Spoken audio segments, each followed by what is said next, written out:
There's this common conversation that happens between kids and their parents. It's September, the leaves are falling, and every kid in the universe is excited about one thing: Friday night football. The teenager finishes dinner at home and is already halfway out the door when he turns around and shouts, "Mom, I'm going to my Young Life leader's house after the game." Not so fast, mister. Explaining Young Life isn't easy. The only thing harder than explaining Young Life is explaining Young Life to worried parents. How worried? Kitchen table conversation worried. The hardest part to explain for the kid isn't the Young Life events or the Young Life camps. It's the relationship with these guys. Who are these people, and why do they spend all their time with high schoolers and middle schoolers? What's a Young Life leader?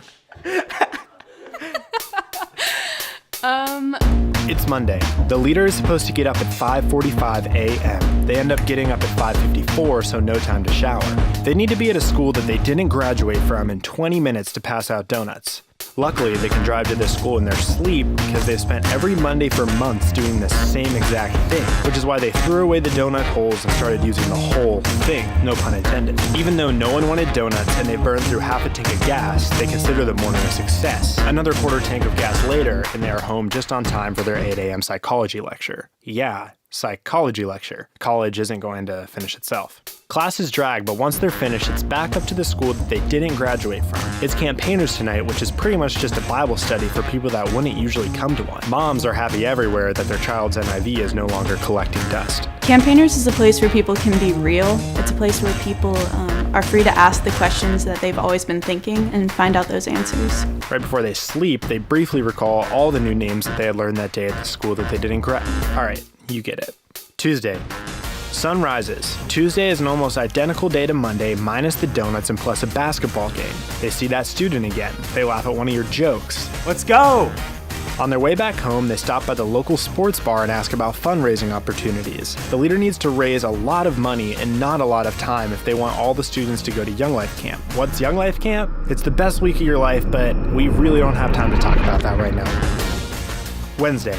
Club Day. Young Life's party with a purpose. The leader has been rehearsing their lines for weeks for a silly skit that may or may not be funny. Is Salt Bae still funny? Anyways, Club isn't just some loud event that starts at 8:08. It's a loud event that breaks down walls. It just happens to be at a goofy time. Young Life Club's weird. Play a ton of games, listen to music, dance, talk at the end about Jesus. That one student came and had the best time while hearing about a God who loved them. No, seriously, is Salt Bae still funny, or have we moved on? Fast forward to the weekend. No one wants to see more lectures and car rides. We get it, you're in college, you do a lot of stuff. The leader has now spent a total of 5 hours and a tank and a half of gas of going to and from the school that they lead at. I fill up my gas tank every single time I'm in Finneytown. It's a quiet Sunday afternoon, the perfect time to catch up on schoolwork. Then the phone rings. It's from an unknown number, which usually means don't pick up, but for some reason, they do. It's that student. They ask to get lunch. Suddenly, homework isn't important. I'm on my way. The donuts, the basketball games, they're good things. In fact, they're great, but they're meaningless if they don't lead to something bigger. This is the heartbeat of Young Life, and it always has been. The something doesn't have to be sensational. It doesn't have to be spectacle. It doesn't have to be club, campaigners, or even Young Life Camp. The walls are already down, the teenager is already won, and the stage is already set for something. It's this: to introduce teenagers to Jesus Christ and help them grow in their faith.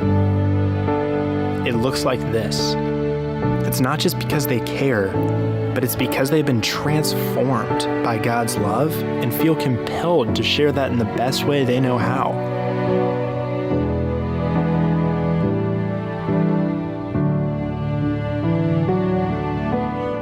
What's a Young Life leader? They're people, just like you and I. But what does a Young Life leader do? They care. And it looks a lot like showing up, one day at a time.